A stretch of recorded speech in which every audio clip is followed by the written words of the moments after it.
Benedict Cumberbatch stars as Doctor Strange in the new film in the Marvel Cinematic Universe, and I was always wondering for many years if they were going to ever adapt Doctor Strange to a movie, how would they do it? Do we have the technology to do it? Would they be able to tell the story without confusing the audience? Well, they did it because I had a great time watching this movie, and there were so many things in this movie that it was almost overwhelming. And I do have my non-spoiler review on the channel, so go check that out if you haven't. But on this video, we're going to get into spoiler heavy territory. This is for all you guys who have already seen the movie. We're going to talk about some of the Easter eggs and some of the things that you missed when it comes to Marvel's Doctor Strange. Joining me on this video, I want to welcome to the channel somebody who I've admired for a very long time. And if you like video games, if you're into classic video games, you need to go subscribe to the Retromancers because classic gaming is what they do best. But that's not what we're talking about here, but that's what they do best over there. Please welcome Keith from the Retromancers. How are you, sir? Doing great, and thanks for having me on. I'm very psyched to talk about Doctor Strange because, as you mentioned, it did a lot of interesting things that, delved into territory that other Marvel movies haven't really got into yet. And, a lot of interesting visual stuff, mystical stuff, and I can't wait to talk about it. Yeah, I'm very excited too. And it's funny because when I first talked to you, the first time we ever talked, I was totally expecting it to be a 90% video game conversation. And then it starts out, people don't know this, but our conversation started out about YouTube, and then all of a sudden it segued into Xenogears and Eastern philosophy, and that's okay. And then this movie comes out, and I'm watching this movie and pause, but I kept thinking about you during the movie. I was like, I wonder, because I was gonna go home and I was gonna Facebook you and I was gonna say, dude, go see Doctor Strange. Turns out you had already seen it. Yeah, and then you probably had a message waiting for me going, dude, did you see Doctor Strange? Yeah, I was just gonna send you. I was like, dude, go see it now. Yeah. So this movie, bro, there's so much to talk about here. Again, we're gonna get into spoilers. I really want to engage the community. Leave your comments down below about our topics here. It's gonna be a really fun discussion. Let's talk about Doctor Strange. So the one thing that came out that I left that movie with, was that they really had some balls with this movie because the visual effects looked incredible. It wasn't the first time that we had seen this before. In fact, there were so many visual influences in this movie from other movies, and I think the two that have come up most frequently in my review, Urban Acolytes review, we've talked about The Matrix, we're talking about Inception. Those are the big two kind of influences here. In fact, this movie's kind of like a remake of The Matrix. Let's keep it real. They're almost identical. But if you go even deeper, there are other movies. There's Dark City. In fact, there's even Outer Limits and Twilight Zone episodes where they pulled some of these influences from to make the movie really, really sharp. Yeah, I agree. Dark City is the one that kind of popped into my mind as well, with the way the whole cities were restructuring themselves, with all that bending. But one that people don't really mention that I thought was a very strong visual reference here was the Shadow movie with Alec Baldwin. In particular, there was a scene in that movie where the bad guy, Shiwan Khan, the last descendant of Genghis Khan, is kind of meditating in his temple, Tibetan kind of style, and he's doing all this kind of mandala manipulation, and it looks almost exactly like the visual effects that are going on here, and I don't think that's accidental. No, not at all. I mean, it's funny because I said this when I watched the movie. Even though The Matrix in 98 and Dark City 97 really pushed the envelope when it came to special effects, I don't know if they could have done things like this and actually made it look as good as they did. Because the thing with CGI, dude, is that CGI can look horrible, like the Star Wars prequels, for example, which have not aged very well visually. And then they can look amazing. And I think that in this movie, I never felt like, oh, that's a blue screen. Oh, that's a blue screen. Oh, that's a blue screen. I don't know why. Maybe the cameras are better now. I don't know. Yeah, I think also kind of what helps it is because everything is kind of translucent and mirror-like, and that already is strange. Like in real life, if you look at recursive mirrors, so you're kind of already destabilized from the real world. So even if it looks weird, it's kind of how you expect that stuff might look anyway. Mm-hmm. Yeah, no, absolutely, and it just really just felt, and it was the classic hero's quest too. Now, another quick Easter egg I want to get into just briefly is the story of Carl Mordo. It's interesting because in the comics, okay, before this movie came out, Carl Mordo is a villain in the comics. He's a super villain. But when you watch this movie, he's pretty much a good guy throughout the entire movie until the very, very end, the post-credit scene, when you see him kind of say there's too many sorcerers and that whole thing. He turns evil. He's turning bad. I can't remember a Marvel movie actually having a villain start as a good guy who we know is a villain. Maybe Loki? I mean, I can't. That's the only other one, right? Yeah, but, then again, Loki probably was always bad and just, not telling everyone he was bad. Yeah, whereas when you watch this movie, Carl Mordo is like the Morpheus. He's like the more experienced sidekick. You've got, again, Matrix comparisons. The Ancient One's the Oracle, except she actually fights. Then you've got Morpheus as, Carl Mordo, and then you've got, of course, Neo as Doctor Strange. It was just interesting to me, that they went with this direction. It's like they're setting up the real Doctor Strange story for the second one. This was a pure origin story, and I thought it was very well done.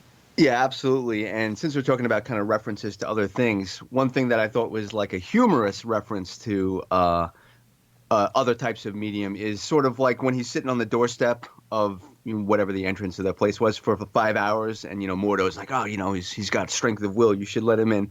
That whole sequence is like right out of any sort of kung fu movie, where the guy shows up and he's like, train me, and they're like, no, and then he's got to wait outside for weeks or mop the floor for 2 months before they teach him martial arts. It's like classic, Jackie Chan, Dragon Ball stuff, basically. Yeah.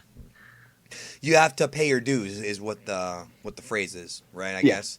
Now, the thing about this movie, and I want to really dig into this topic, is the mysticism around this film. The real, because we haven't had a Marvel movie. We've seen like the magic and the science in Thor, and we've seen Tony Stark and his kind of revolutionary science. We've seen some space science with Guardians of the Galaxy, and now we're seeing pretty much all occult, kind of Eastern religious kind of things in this movie, man. They really pushed the envelope, but I thought they did it in a very respectful way. Yeah, I mean, as you know, my background is kind of in mathematics and computer science, but, my college days, I went in a super deep dive into all the occult and, just to kind of find out if there was anything real there or just, out of curiosity. And I was surprised that this movie really, it's all fantastical, but everything they were referencing was kind of real historical stuff. Not to say it's, true or not, but, they were talking about chakras, they were talking about astral projection. And if you noticed, the Ancient One, she kind of touched his third eye when she kind of pushed him out of his body. And that's supposedly, where you would leave the body from, the third eye. So all kinds of interesting stuff. Even the books, kind of in that funny scene when he was going back and forth with Wong and, stealing the books and returning them and all that kind of thing. When he brought the stack of books back, I think Wong listed them off, and the names of the books, like the Key of Solomon and that kind of thing, they're actually real. Like you can go to, I don't know, Borders now in the occult section and get them. These are real books, not just books made for the movie. Yeah, I'm not sure exactly how much they would have reference with what he was doing because, for example, the Key of Solomon, if I remember right, is about how King Solomon, like from the Bible and stuff, bound 72 demons to his will with magic and all the summoning rituals and that kind of thing. So maybe a little bit related, but definitely mystical.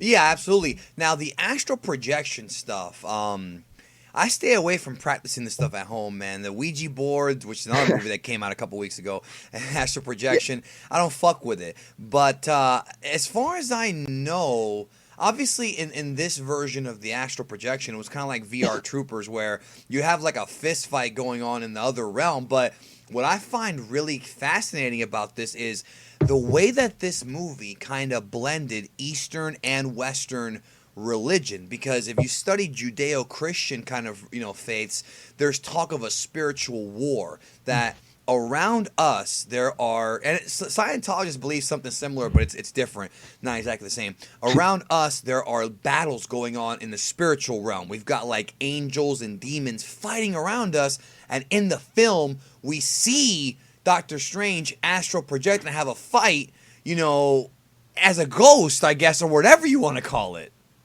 Yeah, I mean, I thought that was super cool, but I was kind of scratching my head, going, well, if we're buying into the astral realm as being a weird thing, as a real thing, would they still kind of have mass and stuff and be able to punch each other and knock each other into bookshelves and things. So I don't know, I haven't attained that level of, DBZ power to cross over into the astral realm yet. So I'll get back to you on that. Right.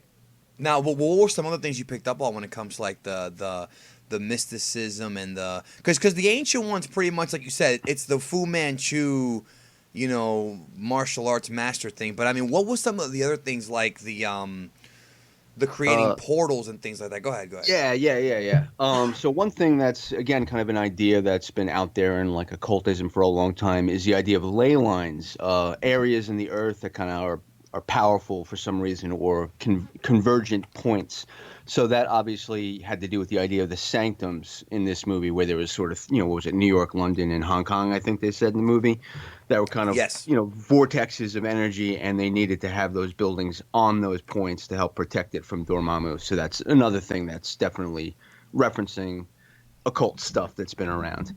Now, when speaking of Dormammu, there's a couple of references I want to talk about real quick that I think are fantastic. First of all, Dormammu himself is somewhat of a hybrid. Now, he was different in the comics. He wasn't quite like this. It was just they had to change it for the film. But Dormammu's kind of like, I guess, a movie version of what some of the occultists call the elder gods, and I'll talk about that here in a minute. He was kind of like he was like a mixture of that and like a Lucifer type, because a lot of occultist people that I've watched videos on and seen presentations, they talk about how certain like occult, mystical, I don't even know what you call it, I guess occult sects or groups, they believe, now not all of them, but some believe, and I've heard this, that they actually believe in the Judeo-Christian God and Lucifer, Satan or whatever, but they also believe that there are elder gods. They call them, I think they're called Transugothian or something like that, where it's basically gods that exist outside the solar system that are more frightening and more powerful than the Christian God and Christian Satan. Now, that's what they believe. We're not even going to turn this into a religious thing, because that's not what we're talking about. We're talking about a movie here, but it's just stuff that I've been reading.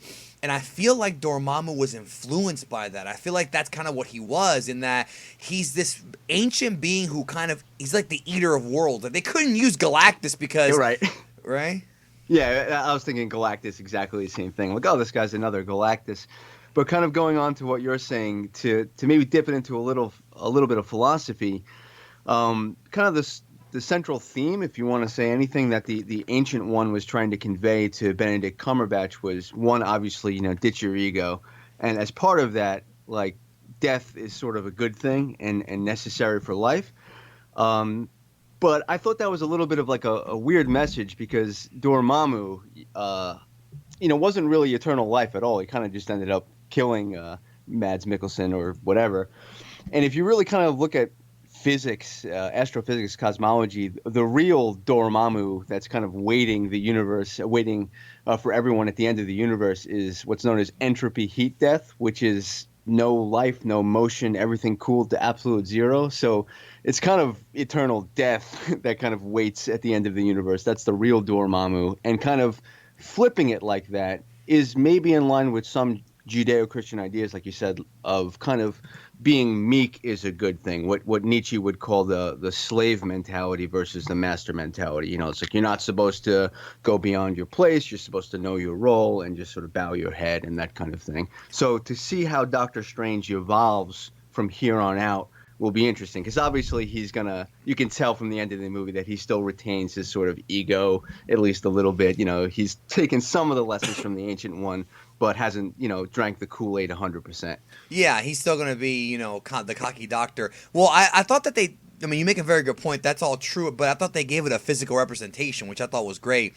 And again, he's like Satan, where, you could take Mad Mikkelsen's character and the followers as pretty much a synonym for Adam in the Garden of Eden. And the whole story was that he seduced them into believing, because there's that scene where he's like chained up talking to Stephen Strange, and he's like, oh man, he's like, if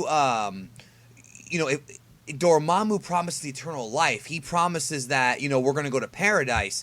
And that's kind of what the serpent offered Adam. He's like, God, which I guess in this story would be represented by the Ancient One and her philosophy, He's telling, Doctor Strange, he's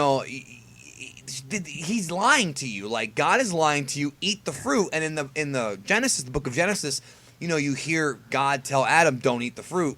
And so what happens is Adam falls for the seduction, and it turns out that it was a big lie. And it's the same thing with Dormammu. Dormammu's like a grand deceiver. I totally saw that comparison, completely saw right through it. And it also goes back to what you're talking about how, in the Judeo-Christian religions, whether it be Judaism, whether it be Christianity or Islam, doesn't matter which one, it does teach about humility, about compassion, whereas the philosophy, as you stated, is the enemy, I guess, or the other side of the coin is arrogance, ego, and a willingness to become God. Like being so self-centered that you want to become a god, so to speak, and you shouldn't want that. You should not want to be that selfish. And I feel like that was the story, is that Doctor Strange kept being selfish, and it took the Ancient One dying, essentially in somewhat of a sacrifice. She didn't have to go in there and save him, It took her dying for him to see the light and understand that even though I'm arrogant, I got business to take care of. You know what I mean?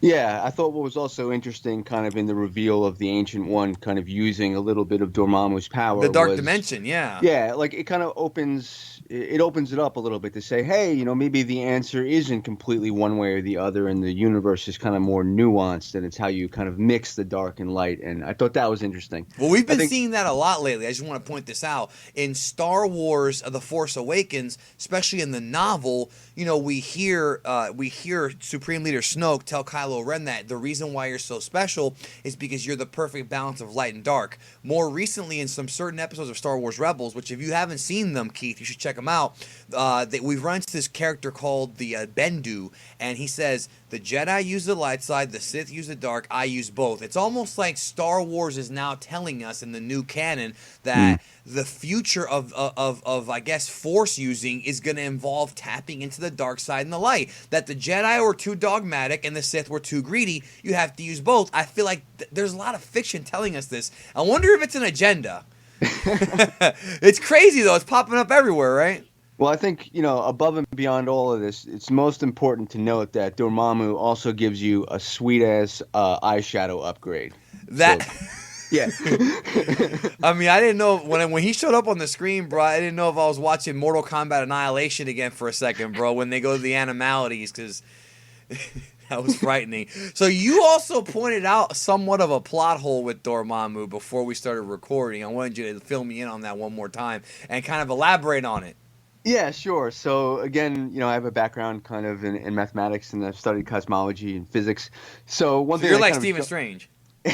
Maybe, hopefully I don't have to destroy my hands first to, well, I guess if I get magic powers in the trade-off, that's fine. Yeah. Anyway. I was going to say you need your hands, bro, for many reasons. Let's not go into that right now, though, but go ahead. Oh, what? What? So basically, the plot hole that I noticed is pretty simple, really. It's that the Ancient One described, and I think other characters described Dormammu as existing outside of time. So then if that's the case, he should be able to sort of inject his will into our universe at any point in our universe's timeline. So then why doesn't he just gobble up Earth in like the Stone Age or something before the Sanctums even exist? Yeah, you're saying if he exists outside of time, why doesn't he do that? I think that might have been, and maybe I'm using headcanon here, because Stephen Strange seems to have a superior... I guess you call it a superior mastery of time, because you see him use what we find out later on is the Time Stone of the Infinity Stones to loop time over and over and over again to make that bargain, which once again, Matrix Revolutions, when Neo shows up at the freaking 01 Machine City, the program Smith has grown beyond your control. It's the same shit, man. Yeah. So, he shows up and he wants to make the bargain. I feel like even though, this is the way I took it, even though Dormammu seems to be omnipotent or whatever, I think he still has to follow the rules of, I guess, I don't know, pseudo-physics, Marvel physics, and I think that the Time Gem supersedes the power of Dormammu. And that's the thing about Marvel comics lore, is that there are items and objects and what do you call them, MacGuffins, that Yeah. supersede gods. Like the fact that there's an item called the Heart of the Universe and the ultimate nullifier that can kill Galactus. Like no matter how powerful you are in Marvel, there's some kind of magical MacGuffin that will kill you. It's freaking ridiculous, you know. And I feel like in this instance, the time gem superseded all the control that Dormammu had. Yeah, I mean, I think it's totally justifiable, you know, in retconning it or whatever. But I think you'd need to do like one of two things. Like one, like what you just said, like maybe the time gem has always been on Earth since the dawn of time or whatever, and it interferes with Dormammu's powers or something. Sure. Or no, actually, that's probably the only thing I could think of that I would mean, the only justify this. other Oh, thing I can oh, think of, maybe Dormammu's just been weakened for some reason, and he needs Mads Mikkelsen to make him stronger by opening up the gateways. yeah, or you know, there's always like an assumption you make when you're watching movies like this that everything you hear is the truth, right? It could just be possible that the Ancient One's description of Dormammu wasn't completely correct, or she didn't fully know, you know? I mean, she is kind of a liar in the film. I did find it interesting too that you have that whole juxtaposition where they don't like, you know, I love this. Doctor Strange does not trust her, and then Carl Mordo ends up being like taking her back, and then later on in the film it's backwards where Doctor Strange has more sympathy for her, and Carl Mordo is like, you know, oh, I don't know, she lied to us, like. And you can kind of see the turns to the dark side. They did a great job, dude. Like the more we talk about this, the more I realize that there was some great writing. I think the only big flaw in the film, I think, is that the Mads Mikkelsen character. I'm not gonna even try to pronounce his name. I don't even remember, but Caecilius. yeah, Katsulias. I feel like he was kind of weak and didn't have enough development. But that's one thing I've noticed a pattern when it comes to Marvel films.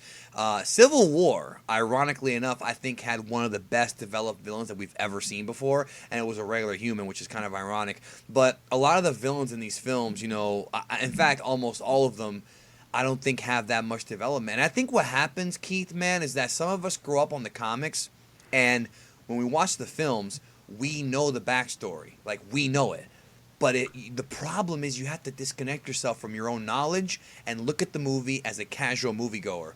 I know who the Red Skull is. I know who Dormammu is. I know who the Dark Elves are. Like, I know who they are. I know their backstory because I read the comics. But if I don't know any of that, I don't know who the fuck they are. So it's like you don't really have like a real, I guess the word is a real kind of animosity towards the villains unless you know the villains from the source material. And the casual moviegoer does not. Yep. I think the biggest movie that I had that experience with was The Watchmen because I love the Watchmen comic. You know, I read it a bunch of times. And when I saw the movie, I walked out of it thinking it was awesome. And then everyone I saw it with who didn't read the comic were like, I had no idea what was going on. That sucked. And there was like no way I could like put myself into the mindset of not knowing the comic. So I just couldn't understand. Yeah, and like Apocalypse, like you know what Apocalypse. It's same thing. It was actually the opposite with Apocalypse. A lot of people liked Apocalypse, and I personally thought that they didn't even come close to capturing the kind of powers he actually has. Because you know what he can really do, and you're like waiting for it, and you're like, wait a minute, he went down to the Phoenix Force. I mean, okay, that does kind of make sense, but it's also like he could have done better. So, it's hard, man. But okay, anything else you want to say before we wrap up? No, except that this movie was awesome and everyone should go see it. And if you happen to like video games, definitely check out our channel at the Retromancers. We just did for Halloween, we just did a stream of Sweet Home, which was the first survival horror game ever on the Nintendo, made by the guys who made Resident Evil. Very creepy. Really, that predates even like Shadowgate? I believe so. Well, I wouldn't call Shadowgate necessarily survival horror. That's more just like a point and click puzzle. But yeah, I mean, there's overlap there. You guys also covered that game a while back. Yeah, That's how music. I found you. That's how I found you, is through Shadowgate. Nice. Dun, dun, dun, dun, dun, dun, dun. That's a great game. All right, well, everybody check out Keith, and if you enjoyed this, let us know your thoughts down below. Were there any Easter eggs that we missed? I know there's a bunch of Marvel ones, obviously, with like, you know, Thor and then, you know, other stuff like that. If there's anything that you feel that we missed, let us know in the comment. And if you like Keith from the Retromancers being here, let me know that too, and we'll bring him back. So thank you for being here. Awesome. Thanks for having me. All right, we'll talk to you guys down the road.